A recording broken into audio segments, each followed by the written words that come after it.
Hey, welcome to AskJay. I'm Jay Adelson, here to answer your questions how to start your business, or at least try to.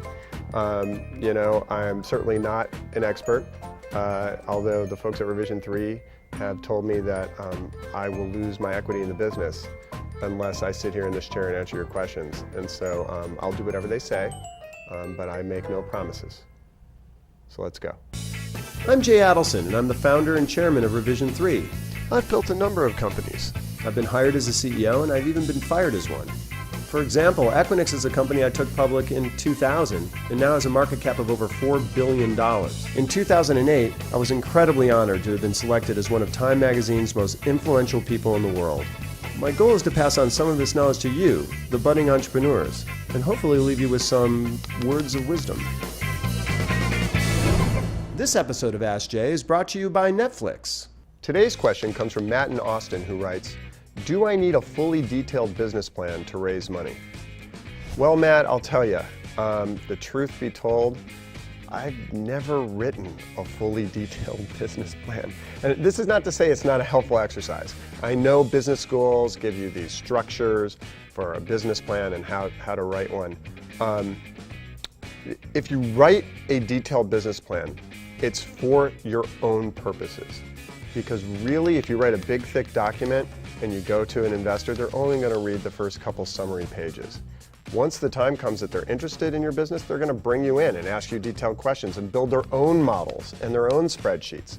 So going through a whole lot of work there, I personally don't think is worth a lot of time. Now, I have talked to entrepreneurs, and I know that this was the case on a number of companies that I've been advising, where the act of going through writing that detailed plan and coming up with a model actually uncovers problems and issues that need to be resolved in the plan. Like maybe the product, for example, doesn't bring in enough money to pay for the costs of what you're doing in the long term. Things like that, that's important to figure out before you go in front of, a VC or something, because they're going to expose it. This has happened to me when I was younger, and it's kind of embarrassing, and I could have figured it out with just a couple hours of homework first. So definitely, that's my view of business plans. So I'll give you some clues on really what goes into that executive summary, what you really need to get down in that plan in just a second. But first, I wanted to thank our sponsor. Netflix streams TV shows and movies directly to your home, saving you time, money, and hassle. As a Netflix Unlimited member, you can instantly watch TV episodes and movies streaming directly to your PC, Mac, or right to your TV with your Xbox 360, PS3, or Nintendo Wii. Watch as many movies as you want, anytime you want. Cancel anytime.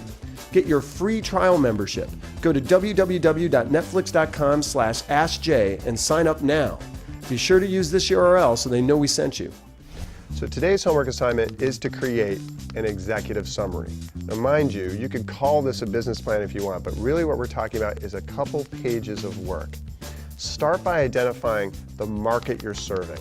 And by market, I mean specifically do the homework to figure out how much money, how much revenue is being spent in this market on an annualized basis. Look at other companies who serve that market. It doesn't have to be the same product, but look at how much money they're claiming to make. Public companies are a great source of this information because they have to report this all the time. Once you have your market you're serving, think about who your customer is, what their pain points are. Define what the problem statement is, and then describe your business as solving that problem.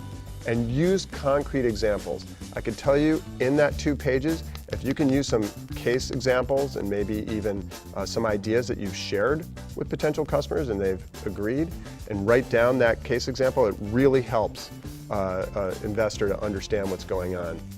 The last part of your executive summary should be thoughts about how much money you need for this next, let's call it round. Maybe it's angel, maybe it's a Series A or Series B, and what you think that money is going to be used for and why you think it's the right amount to raise right now.